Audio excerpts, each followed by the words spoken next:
Armando Diálogos, programa conducido por Armando Ochoa. Bienvenidos.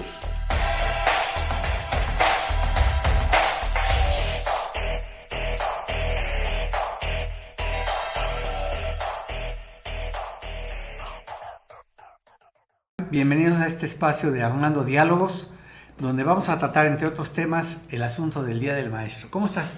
Pues yo te diría que estoy saludando a un maestro. Es que, tocayo, cuando uno se vuelve maestro, uno constantemente está enseñando y constantemente está aprendiendo. Eso sí. ¿No te has dado cuenta de que todas las personas nos enseñan de alguna forma algo? Claro. Pero aparte hay un día muy especial que es el Día del Maestro y yo pienso que hicimos muy bien en elegir, mandarle saludos, nuestro reconocimiento, Claro. pues nuestra admiración, ¿no? Yo sí siento, yo no sé, podemos empezar con algo muy rimbombante, pero yo nada más me quiero acordar de que yo he tenido maestros de los cuales he aprendido mucho. Y ese simple hecho me hace agradecerles muchas cosas a un maestro. Así es. Fíjate que acaba de morir un maestro, el licenciado Torres Cabral. Y era un maestro en muchas extensiones de la palabra, porque dio clases, pero además lo observé, me tocó verlo fuera de los salones o de las aulas, enseñando ajedrez o oratoria. Fue un orador muy competente. Me gustaba la poesía también. Muy cercano a otro maestro mío, que le decían el Huastle, que fue campeón nacional de oratoria. Fueron ellos los campeones de oratoria. Y fue mi maestro, él, de Historia de México en el CCH, el Huastle. Y ellos eran muy amigos, a pesar de que compitieron en su momento, en su juventud. Entonces sí, los maestros son, además de maestros de escuela, son maestros de vida. Como aquí problematizamos a veces, fíjate que en las encuestas, a mediados del siglo XX, o principios mediados del siglo XX, sobre todo mediados del siglo XX, en las encuestas la profesión más admirada y querida, la de maestro. Ya después fue poco a poco siendo desplazada por el doctor, pero era la número uno el maestro, porque el maestro, si tú recordarás, el maestro de la época de Lázaro Cárdenas, Claro. que mucha gente se asustó con la palabra educación socialista, pero era socializar el conocimiento, era que todo el mundo supiera, ¿verdad? Que todo el mundo conociera, que todo el mundo tuviera sensibilidad social. Y los maestros no solamente iban a alfabetizar y a lugares recónditos y al medio rural, sino que se convirtieron, como hay una película por ahí de Cantinflas que lo demuestra muy bien, eran gestores sociales, líderes sociales. Claro, con padres favoritos. O sea, era un personaje fundamental en las comunidades. Entonces eso lo hizo un personaje entrañable, y por eso en su momento los maestros estaban en la cúspide de la popularidad. Tal vez después, con la masificación y otras cosas, y que el doctor tiene que ver con la salud, que también es un tema muy importante y crucial para todos, la vida, el estar bien, pues ha pasado eso en las encuestas, pero es una profesión muy, muy, muy querida. Luego hubo una gran caída, digamos, en popularidad, o al menos así nos lo quisieron presentar durante un largo tiempo, donde los maestros los exhibían cuando luchaban por sus derechos y todo esto, y se veían así como muy aguerridos, digamos. Y sí, fueron un poco denigrados incluso en algún momento. Hubo hasta ahí un documental, ¿no?, que por ahí se difundió mucho, daba una mala imagen de la educación en México, y que entrevistaron en su momento a la líder. Hubo varios líderes importantes, casi vitalicios, en el CENTE, el Sindicato Nacional de Trabajadores de la Educación, el sindicato más grande de toda América Latina, más de 1 millón de afiliados. Y efectivamente el Baester Gordillo, Jongitud Barrios antes, porque el Baester sustituyó a Jongitud Barrios, que lo quitó Salinas. Ellos representan también otra parte cuestionable, vamos, del cacicazgo, ¿no? Sí. De que los sistemas tratan de controlar a los maestros, y en ese sentido, bueno, pues como siendo el sindicato más poderoso, pues sí le tienen respeto, y hay negociaciones muy importantes entre los líderes sindicales y el Estado. De hecho, Peña Nieto como el Baster se opuso a la reforma educativa de Peña Nieto, Peña Nieto la mete en la cárcel. Claro, y tupieron muy fuerte la imagen del maestro. Y luego ya llega el gobierno de López Obrador y saca a, ¿cómo se llama? Al Baster Gordillo, aunque ya no regresa como la gran líder. Que hay que decir una historia muy interesante. Alguien decía, es que ha de ser amiga el Baster de López Obrador. No exactamente, porque en el 2006 López Obrador mismo no quiso hacer alianza con el Baster. El Baster sí quería, claro, pero López Obrador en 2006, en su primera campaña presidencial, dijo, no, yo no quiero saber de los caciques sindicales del CENTE. Y finalmente el Baster, si recuerdas, operó en contra de López Obrador, al grado de que hay llamadas telefónicas que fueron interceptadas, donde hablaba con gobernadores para que votaran por Felipe Calderón. Exactamente. Y que no votaran por López Obrador. O sea, le salió caro en el 2006 a López Obrador no haber hecho esa alianza y otras, ¿no?, que también no hizo. Ahora, pero quiero volver a la imagen arquetípica o la imagen de ensueño del profesor. Quiero volver a esa imagen. Lo digo porque a mí me ha tocado ser maestro también, pero he tenido maestros que yo he reconocido.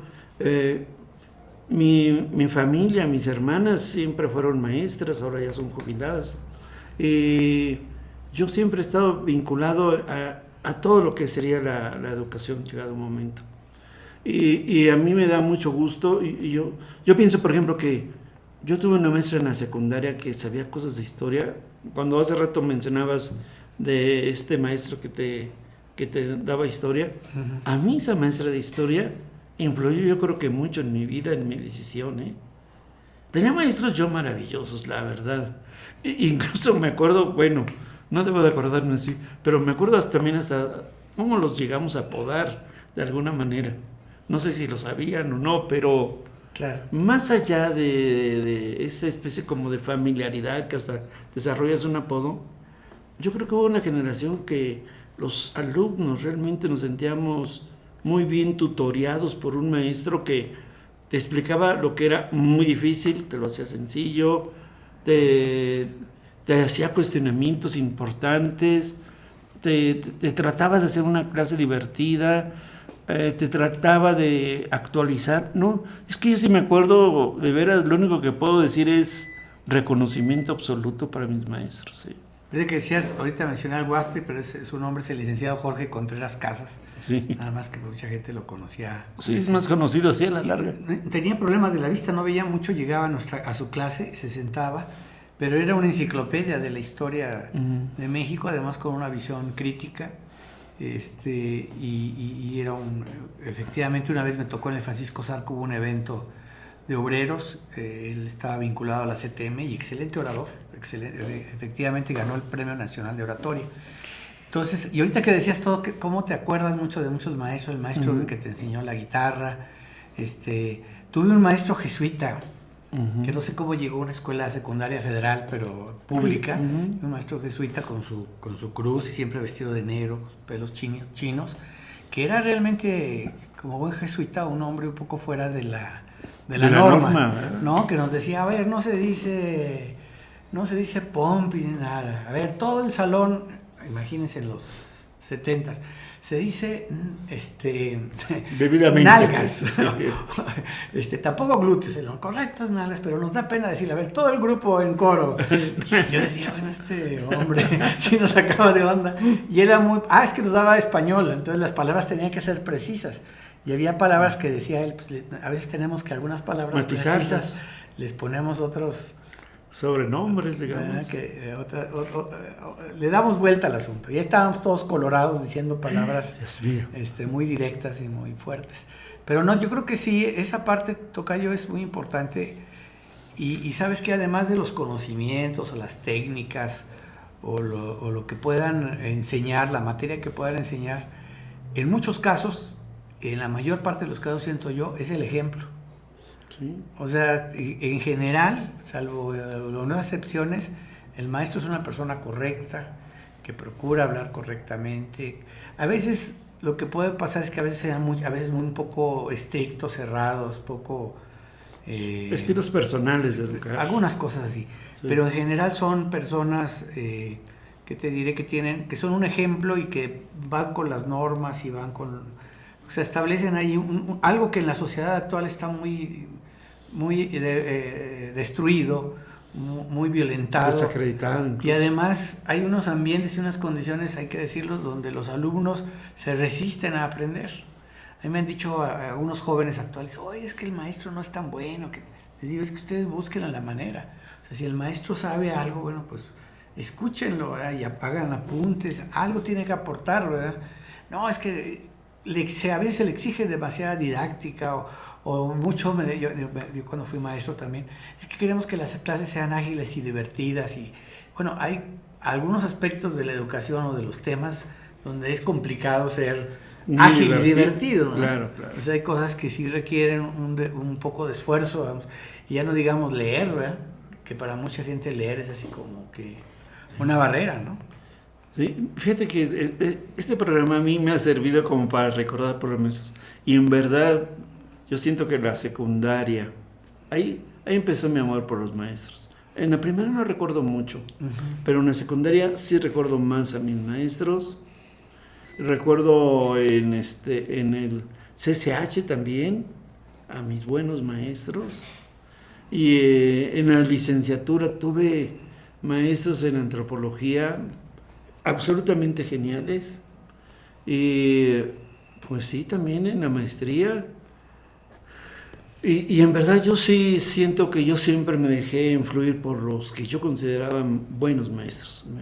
Me llamó mucho la atención eso y yo sí le debo mucho a los maestros. Estoy muy agradecido y muy agradecido, como diría un viejo cantante mexicano.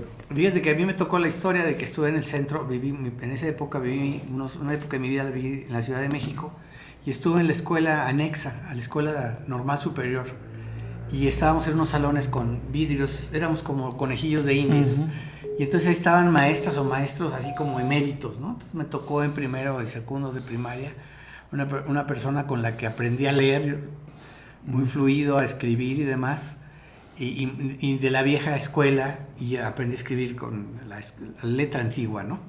Y me tocó en tercer grado la revolución educativa de esa época, que teorías de conjuntos, que la letra cambiarla, la letra de molde o script. Claro. Y me tocó un maestro que era todo lo contrario de las maestras muy solemnes, severas y estrictas. Un maestro que se llamaba Aristóteles, fíjate. Mira, qué bien. Que jugaba con nosotros y era bien agradable y no nos regañaba. Se la pasaba bien el hombre. Entonces fue muy interesante ahí cómo un modelo u otro modelo de educación te nutre de diferentes maneras, ¿no? Sí. Te educa. Pues nuestro homenaje, nuestro respeto, nuestro cariño a los maestros. Así es. Bueno, aquí regresamos en Armando Diálogos en un momento más.